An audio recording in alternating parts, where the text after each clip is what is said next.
समर्पण की ओर आपका ध्यान आकर्षित करना है।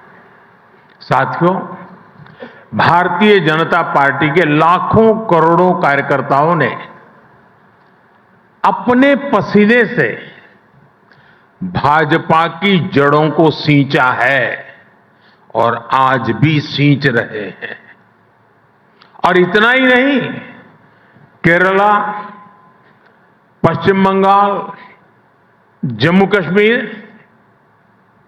ऐसे कुछ राज्यों में हमारे सैकड़ों कार्यकर्ताओं ने अपने खून से भी भाजपा की जड़ों को सींचा है।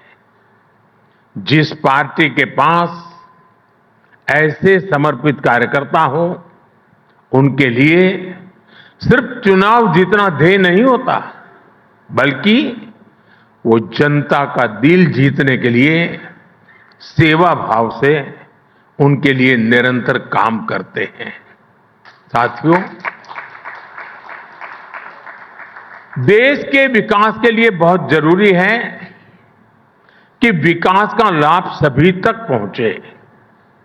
दलित, पीड़ित, शोषित, वंचित सभी तक जब सरकारी योजनाओं का लाभ पहुंचता है तो सामाजिक न्याय सुनिश्चित होता है।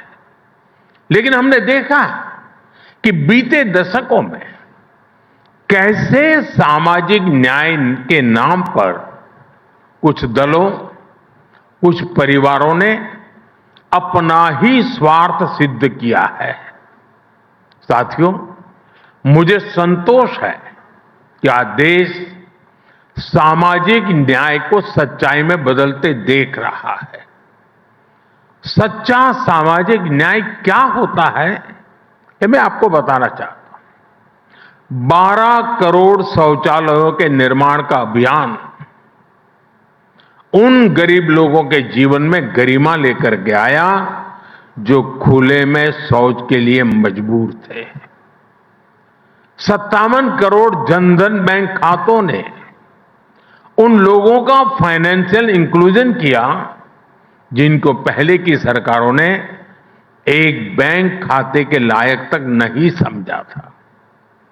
4 करोड़ गरीबों को पक्के घरों ने गरीबों को नए सपने देखने का साहस दिया, उनकी रिस्क टेकिंग कैपेसिटी बढ़ाई है। साथियों, बीते 11 वर्षों में सोशल सिक्योरिटी पर जो काम हुआ है वो अद्भुत है। आज भारत के करीब 94 करोड़ लोग सोशल सिक्योरिटी नेट के दायरे में आ चुके हैं। और आप जानते हैं 10 साल पहले क्या स्थिति थी? सिर्फ 25 करोड़ लोग सोशल सिक्योरिटी के दायरे में थे, आज 94 करोड़ हैं। यानी सिर्फ 25 करोड़ लोगों तक सरकार की सामाजिक सुरक्षा योजनाओं का लाभ पहुंच रहा था। अब यह संख्या बढ़कर 94 करोड़ पहुंच चुकी है। और यही तो सच्चा सामाजिक न्याय है। और हमने सोशल सिक्योरिटी नेट का दायरा ही नहीं बढ़ाया, हम लगातार सैचुरेशन के मिशन पर काम कर रहे हैं। यानी किसी भी योजना के लाभ से एक भी लाभार्थी छूटे नहीं। और जब कोई सरकार इस लक्ष्य के साथ काम करती है, हर लाभार्थी तक पहुंचना चाहती है, तो किसी भी तरह के भेदभाव की गुंजाइश भी खत्म हो जाती है। ऐसे ही प्रयासों की वजह से पिछले 11 साल में 25 करोड़ लोगों ने गरीबी को परास्त करके दिखाया है।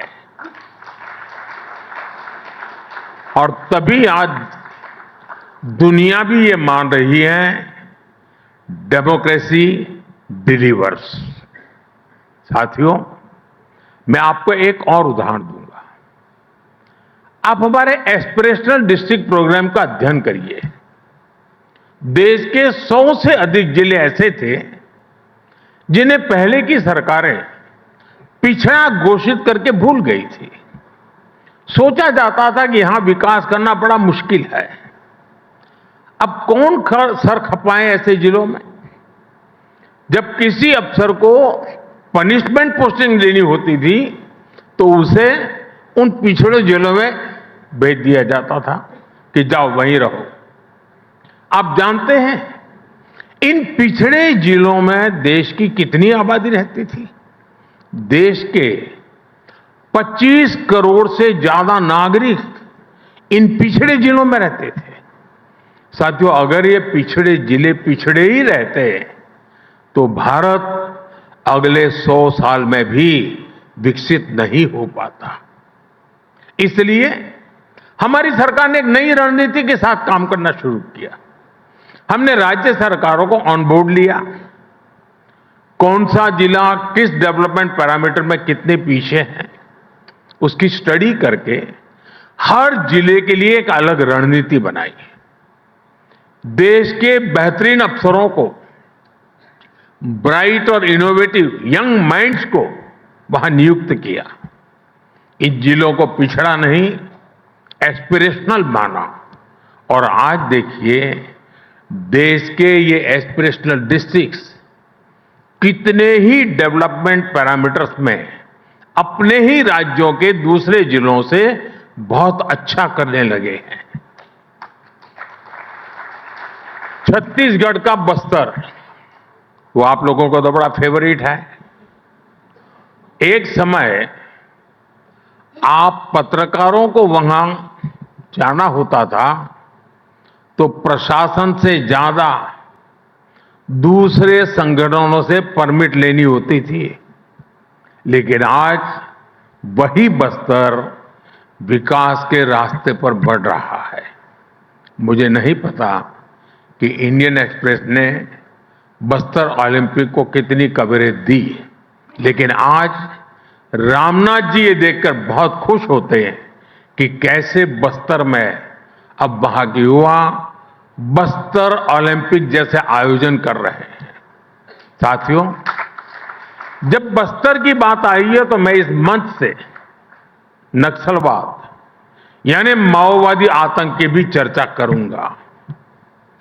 पूरे देश में नक्सलवाद माओवादी आतंक का दायरा बहुत तेजी से सिमट रहा है, लेकिन कांग्रेस में ये उतना ही सक्रिय होता जा रहा था।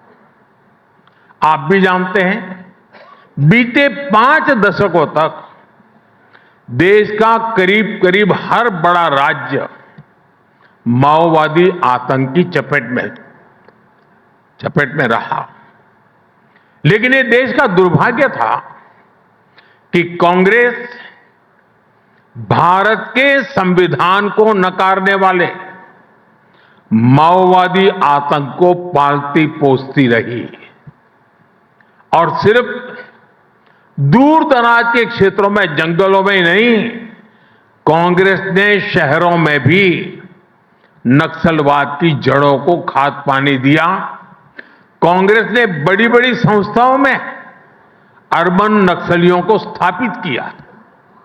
साथियों, 10-15 साल पहले कांग्रेस में जो अर्बन नक्सली माओवादी पैर जमा चुके थे, वो अब कांग्रेस को मुस्लिम लीगी माओवादी कांग्रेस एमएमसी बना चुके हैं। और मैं आज पूरी जिम्मेदारी से कहूंगा कि मुस्लिम लीगी माओवादी कांग्रेस अपने स्वार्थ में देश हित को तिलांजलि दे चुकी है। आज की मुस्लिम लीगी माओवादी कांग्रेस देश की एकता के सामने बहुत बड़ा खतरा बनती जा रही है। साथियों, आज जब भारत विकसित बनने की एक नई यात्रा पर निकल पड़ा है तो रामनाथ गोयनका जी की विरासत और भी प्रासंगिक है। रामनाथ जी ने अंग्रेजों की गुलामी से डटकर टक्कर ली। उन्होंने अपने एक संपादकीय में लिखा था, मैं अंग्रेजों के आदर्श पर अमल करने के बजाय अखबार बंद करना पसंद करूंगा। इसी तरह जब इमरजेंसी के रूप में देश को गुलाम बनाने की एक और कोशिश हुई, तब भी रामनाथ जी डटकर खड़े हो गए थे। और ये वर्ष तो इमरजेंसी के 50 वर्ष पूरे होने का भी है।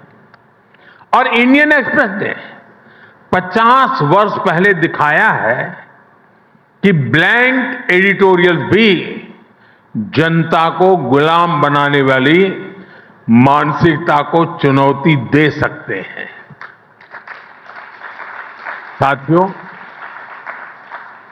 आज आपके इस सम्मानित मंच से मैं गुलामी की मानसिकता से मुक्ति के इस विषय पर भी विस्तार से अपनी बात रखूंगा। लेकिन इसके लिए हमें 190 इयर्स पीछे जाना पड़ेगा। 1857 के स्वतंत्रता संग्राम से भी पहले वो साल था 1835। 1835 में ब्रिटिश सांसद थॉमस बेबिंगटन मैकाले ने भारत को अपनी जड़ों से उखाड़ने के लिए एक बहुत बड़ा अभियान शुरू किया था। उसने ऐलान किया था, मैं ऐसे भारतीय बनाऊंगा, वो दिखने में तो भारतीय होंगे लेकिन मन से अंग्रेज होंगे। और इसके लिए मैकाले ने भारतीय शिक्षा व्यवस्था में आमूलचूल परिवर्तन नहीं बल्कि उसका समूल नाश कर दिया। खुद गांधी जी ने भी कहा था कि भारत की प्राचीन शिक्षा व्यवस्था एक सुंदर वृक्ष थी जिसे जड़ से हटाकर नष्ट कर दिया। साथियों, भारत की शिक्षा व्यवस्था में हमें अपनी संस्कृति पर गर्व करना सिखाया जाता था। भारत की शिक्षा व्यवस्था में पढ़ाई के साथ ही कौशल पर भी उतना ही जोर था। इसलिए मैकाले ने भारत की शिक्षा व्यवस्था की कमर तोड़ने की ठानी और उसमें सफल भी रहा। मैकाले ने यह सुनिश्चित किया कि उस दौर में ब्रिटिश भाषा, ब्रिटिश सोच को ज्यादा मान्यता मिले और उसका खामियाजा भारत ने आने वाली सदियों में उठाया। साथियों, मैकाले ने हमारे आत्मविश्वास को तोड़ दिया, हमारे भीतरहीन भावना का संचार किया। मैकाले ने एक झटके में हजारों वर्षों के हमारे ज्ञान विज्ञान को, हमारी कला संस्कृति को, हमारी पूरी जीवन शैली को ही कूड़ेदान में फेंक दिया था। वहीं पर वो बीज पड़े कि भारतीयों को अगर आगे बढ़ना है, अगर कुछ बड़ा करना है तो विदेशी तौर तरीकों से ही करना होगा। और ये जो भाव था वो आजादी मिलने के बाद भी और पुख्ता हुआ। हमारी एजुकेशन, हमारी इकोनॉमी, हमारी समाज के एस्पिरेशन सब कुछ विदेशों के साथ जुड़ गई। जो अपना है उस पर गौरव करने का भाव कम होता गया। गांधी जी ने जिस स्वदेशी को आजादी का आधार बनाया था उसको पूछने वाला ही कोई नहीं रहा। हम गवर्नेंस के मॉडल विदेश में खोजने लगे। हम इनोवेशन के लिए विदेश की तरफ देखने लगे। यही मानसिकता रही जिसकी वजह से इंपोर्टेड आइडिया, इंपोर्टेड सामान और सर्विस सभी को श्रेष्ठ मानने की प्रवृत्ति समाज में स्थापित हो गई। साथियों, जब आप अपने देश को सम्मान नहीं देते हैं तो आप स्वदेशी इकोसिस्टम को नकारते हैं, made in India manufacturing ecosystem को नकारते हैं। मैं आपको एक और उदाहरण टूरिज्म की बात करता हूं।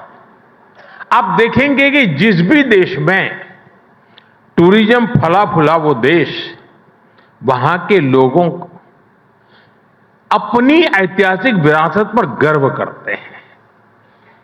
हमारे यहां इसका उल्टा ही हुआ।